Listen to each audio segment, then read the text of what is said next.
आज आज मैले कक्षा 10 को इक्जाम दिएर बसिसक्नु भएका भाइ बहिनीहरू र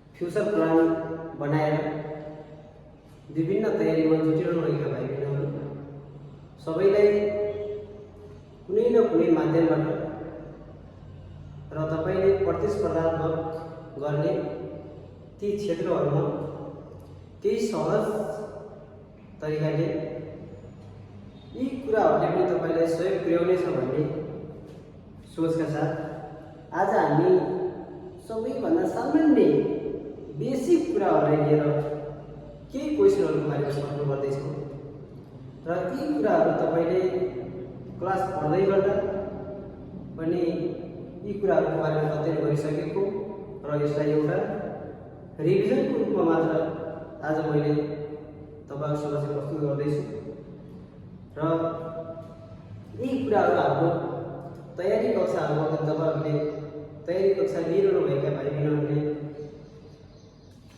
सिकिरहनु भएको र जसले तयारी क्लास लिन पाउनु भएको छैन उहाँहरूको लागि पनि यो चाहिँ एउटा महत्त्वपूर्ण हुनेछ र आज हामी केही क्वेसनहरूको बारेमा छलफल गर्छौँ र त्यसमा सबैभन्दा पहिले हामी पृथ्वीको गुरुत्व प्रवेग र पृथ्वीको विभिन्न क्षेत्रमा गुरुत्व प्रवेगको मान के कति हुन्छ भन्ने विषयमा चाहिँ छलफल गर्छौँ। यसमा छ हामी यो एउटा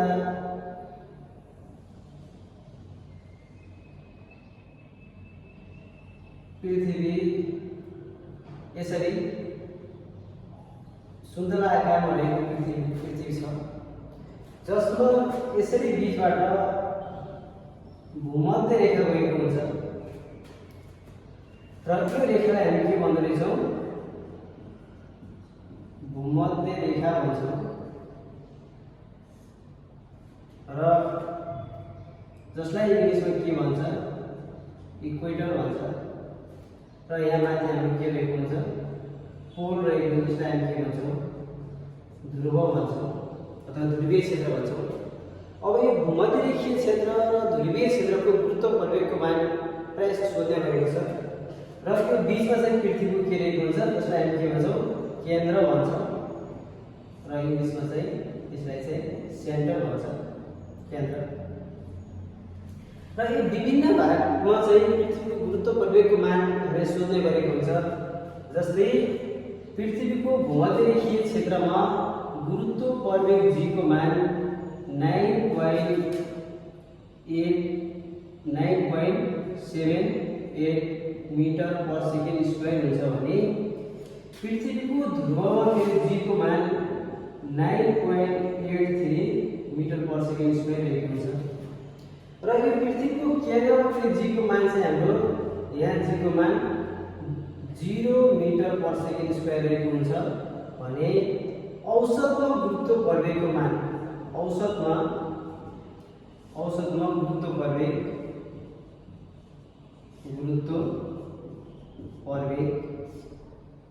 औसतमा गुरुत्व प्रवेग g को मान हुन्छ 9.8 मिटर पर सेकेन्ड स्क्वायर रहेको हुन्छ र हामी यसलाई कुनै ठाउँमा 10 मिटर पर सेकेन्ड स्क्वायर लेखेको देख्छौँ त्यो भनेको न्युमेरिकल कुनै पनि भ्यालु फाइन्ड आउट गर्न पर्यो भने 10 मिटर पर सेकेन्ड स्क्वायर राखिएको हुन्छ र यसरी ध्रुवमा 9.83 मिटर पर सेकेन्ड स्क्वायर भूमध्य रेखीय क्षेत्रमा 9.78 मिटर पर सेकेन्ड स्क्वायर र केन्द्रमा 0 मिटर पर सेकेन्ड स्क्वायर रहेको हुन्छ भने औसतमा गुरुत्व प्रवेगको मान 9.8 मिटर पर सेकेन्ड रहेको हुन्छ। Acceleration due to gravity 9.8 metre per second square र गुरुत्व प्रवेगसँग सम्बन्धित रहेर गुरुत्व प्रवेग र यो अर्धव्याससँग सम्बन्धित रहेर acceleration due to due to gravity and radius. यी दुईवटाको चाहिँ हामीलाई रिलेसन दिएको हुन्छ, सम्बन्ध दिएको हुन्छ, जहाँ जी इन्भर्सली प्रोपोर्सनल 1/r² रहेको हुन्छ। Acceleration due to gravity and radius is always inversely proportional. गुरुत्व प्रवेग र अर्धव्यास हुँदै चाहिँ यिनीहरू व्युत कर्मानुपातिक सम्बन्ध रहेको हुन्छ र एउटा बढ्दै गर्दा अर्को चाहिँ के हुन्छ, घट्ने हुन्छ, जसले गर्दा पृथ्वीको भूमध्यरेखीय क्षेत्रमा रेडियस धेरै छ, अर्धव्यास धेरै छ, गुरुत्व प्रवेग कम छ र ध्रुवसम्म रेडियस कम छ भने गुरुत्व प्रवेग धेरै रहेको छ। यो चाहिँ हाम्रो पृथ्वीको गुरुत्व प्रवेगको मानहरू भयो भने हामीलाई खोलेको छ चन्द्रमाको गुरुत्व प्रवेग जी दिएको हुन्छ 1.67 मिटर पर सेकेन्ड स्क्वायर र अर्को चाहिँ हामीलाई जुपिटरको बृहस्पतिको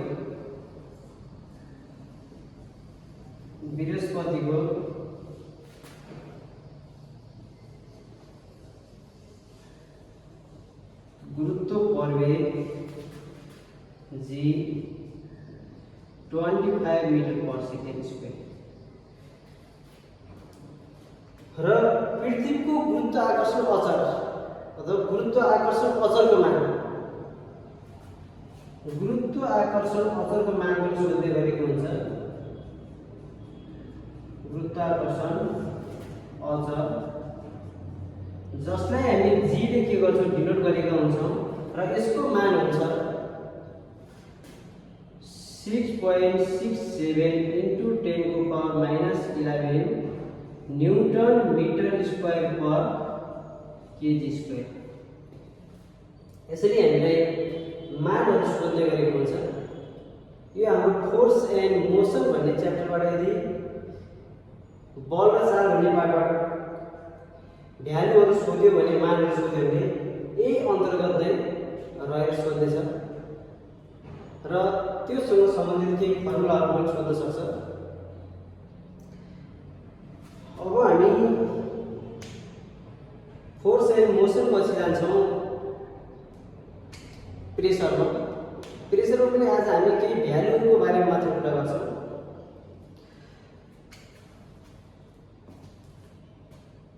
यसमा छ हाम्रो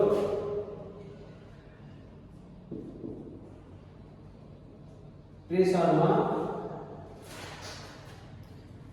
यहाँ लिक्विड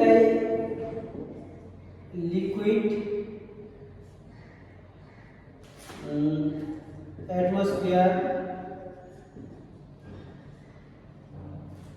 यिनी दुईवटा कुराको चाहिँ भ्यालुको बारेमा कुरा गर्छौं, जसमा हामी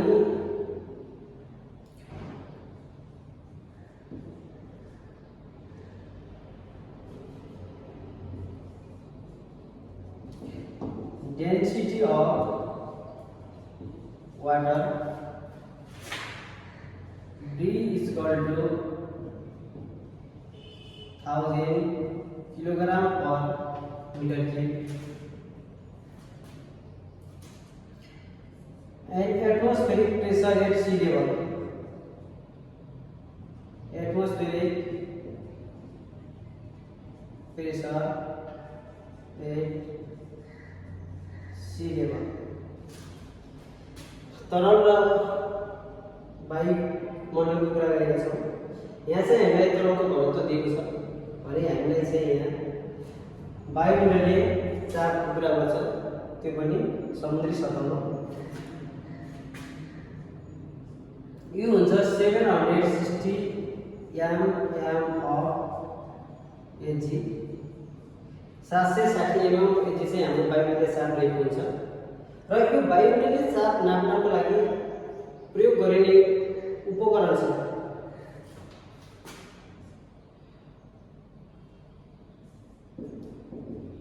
atmospheric pressure measured by using mercury barometer. Mercury barometer. हामी mercury barometer को प्रयोगबाट के गर्दैछौँ? एटमोस्फेरिक प्रेसर मेजर गर्छौँ। र कहिले कसो यो mercury barometer कसले इन्भेन्टेड गर्यो भन्ने कुराहरु पनि गरेको हुन्छ। mercury barometer invented by the Evangelista Torricelli. Evangelista Torricelli. Mercury barometer invented by the Evangelista Torricelli.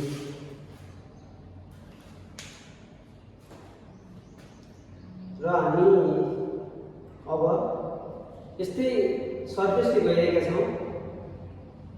हामीले अब हिटबाट केही भ्यालुको कुरा गर्छौँ।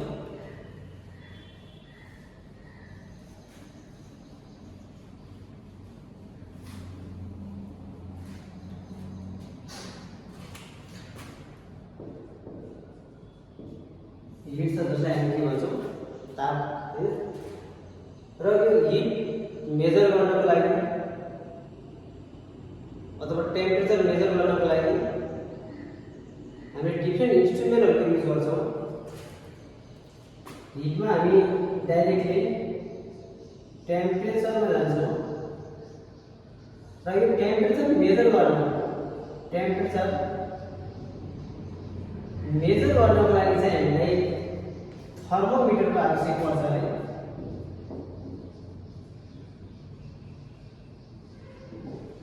थर्मोमिटरको आवश्यक पर्छ र यो थर्मोमिटरको पनि टाइप्स हुन्छ।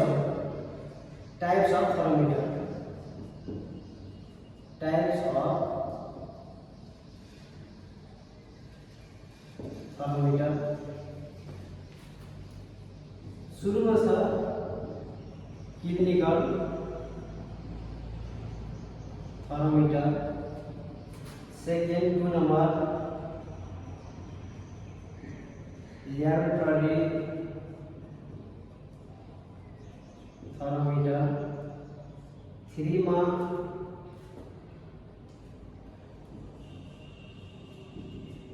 Digital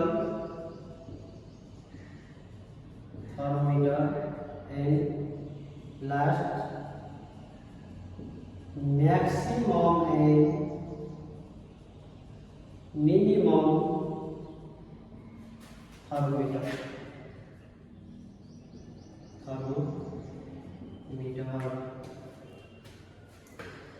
Clinical thermometer measure the temperature of human body. Laboratory thermometer, it is used in lab. Digital thermometer is also advanced form of clinical thermometer. It also used for measure the temperature of the human body. And maximum and minimum thermometer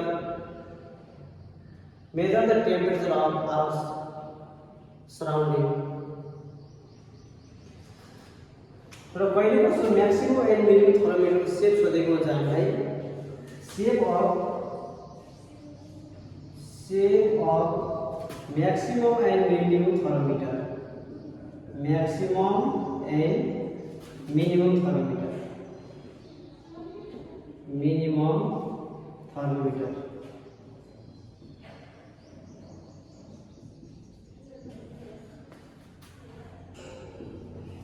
shape of maximum and minimum thermometer U shape. र अब हामीलाई पहिले कसो के भन्छ? Thermometric liquid. Thermometric liquid. Thermometric liquid हामीलाई चाहिँ aromatic लिक्विडहरू पनि थाहा छ। एउटा चाहिँ अल्कोहल र अर्को मर्क्युरी। यिनी दुईवटा चाहिँ के हो एरोमेटिक लिक्विडहरू।